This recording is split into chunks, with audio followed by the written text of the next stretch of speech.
Bitor sebut Jokowi timbun triliunan rupiah di bawah tanah. Anda tahu akibat nikel dilarang, ya? Nikel dilarang, biji nikel yang dilarang ya, biji nikel dilarang, 95% biji nikel itu dipakai untuk perusahaan Cina. Dikasih harga, kan gak ada harganya. Harganya di Shanghai $80. Pemerintah resmi menetapkan buat Cina-Cina itu $34.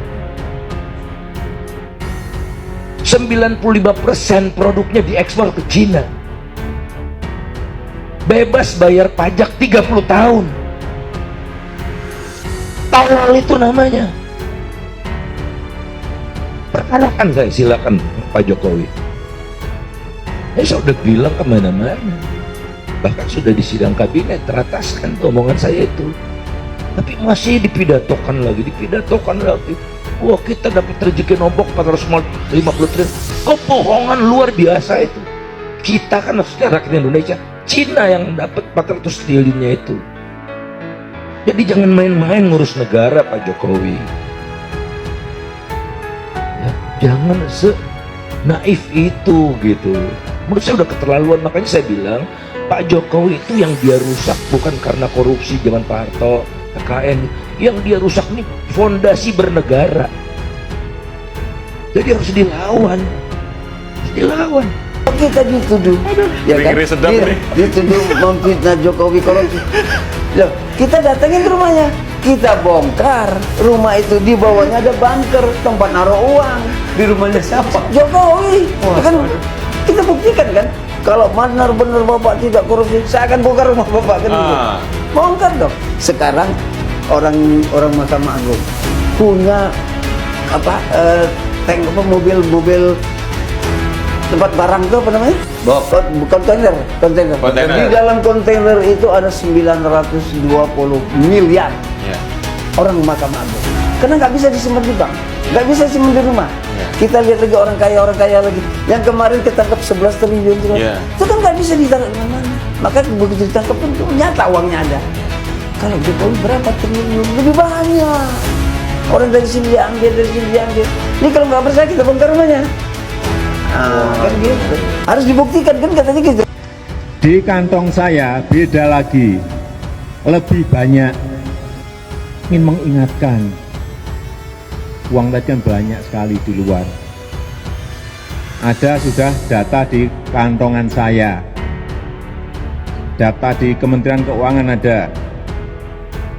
Di situ dihitung ada 11.000 triliun yang disimpan di luar. Di kantong saya beda lagi, lebih banyak. Karena memang sumbernya berbeda. Sumbernya sumber internasional semuanya, tapi berbeda. Tidak apa-apa.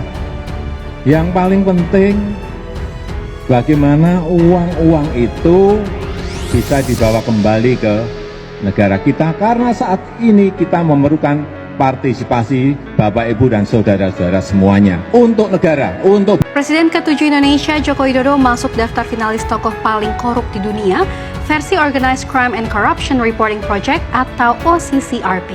Ya, lembaga jurnalisme investigasi independen ini merilis finalis Person of the Year 2024 in Organized Crime and Corruption di situs resmi mereka. Dalam daftar ini, Jokowi bergabung dengan nama-nama lain seperti Presiden Kenya William Ruto, Presiden Nigeria Bola Ahmed Tinubu, mantan Perdana Menteri Bangladesh Sheikh Hasina, dan pengusaha India Gautam Adani. Lalu ada pula Presiden Suriah Bashar al-Assad yang baru saja digulingkan telah dinobatkan sebagai pemenang utama tahun ini.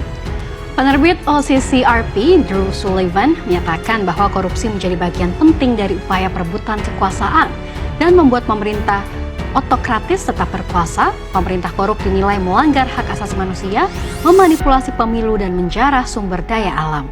Hingga kini belum ada pernyataan resmi dari Jokowi terkait pencantuman namanya dalam daftar ini. Ya, mau udah bisa lihat lah. Ada yang beres nih, lembaga-lembaga negara. Polisi kayak begitu, ya nggak? Kejaksaan kayak begitu. Ya nangkepin orang, sekarang nakut-nakut David Lim itu buat saya pahlawan.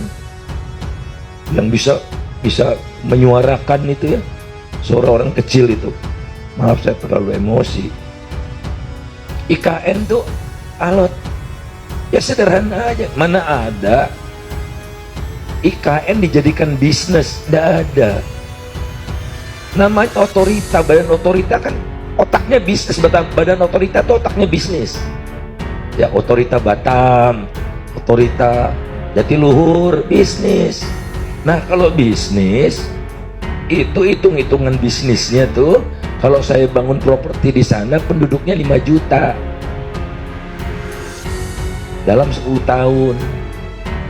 Nggak bisa saya bikin properti seperti Ciputra Group itu bikin properti kalau penduduknya cuma 200.000 dan PNS semua.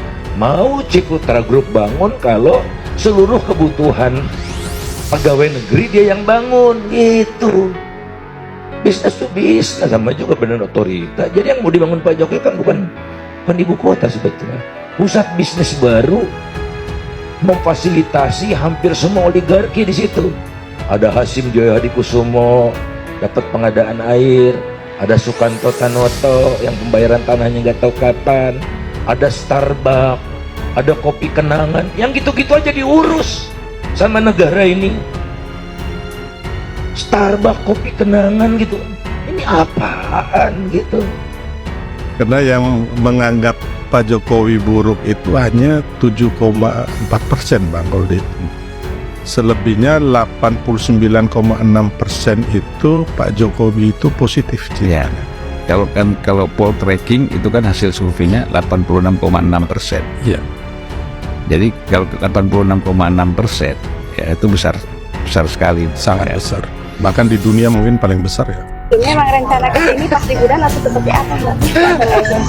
Pas liburan sini kalian mau rasanya gimana setelah bertemu dengan foto di sini?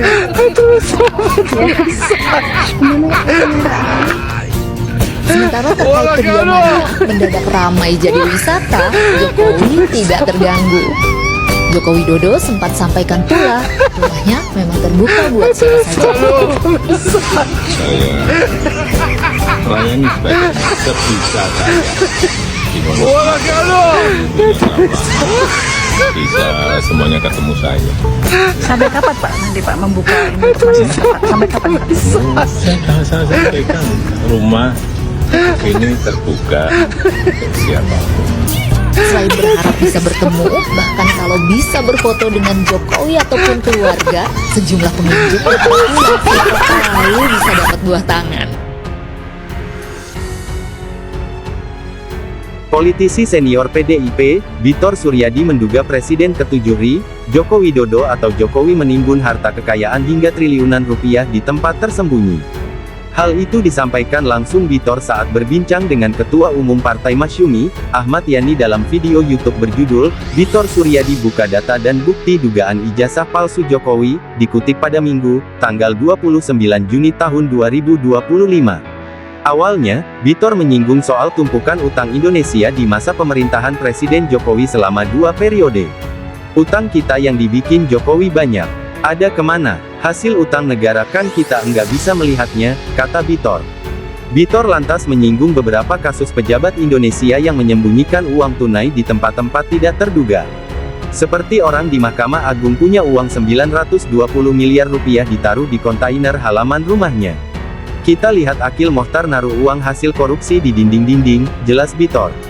Praktik inilah yang diduga turut dilakukan Jokowi untuk menyimpan kekayaan selama menjabat sebagai kepala negara. Jokowi lebih cerdas, dia taruh di dalam ruangan tanahnya, ini, di bawah tempat tidurnya, tutur Bitor. Klaim ini bukan asal sebut. Sosok yang menyebut ijazah Jokowi dicetak ulang di Pasar Pramuka, Jakarta ini pun siap membuktikan pernyataan tersebut. Kalau kita bilang, Pak Bitor jangan asal-asal ngomong dong. Buktikan dong. Saya bongkar. Kenapa? Karena mau taruh di mana lagi? Kalau kontainer, berapa banyak kontainer itu? Triliunan.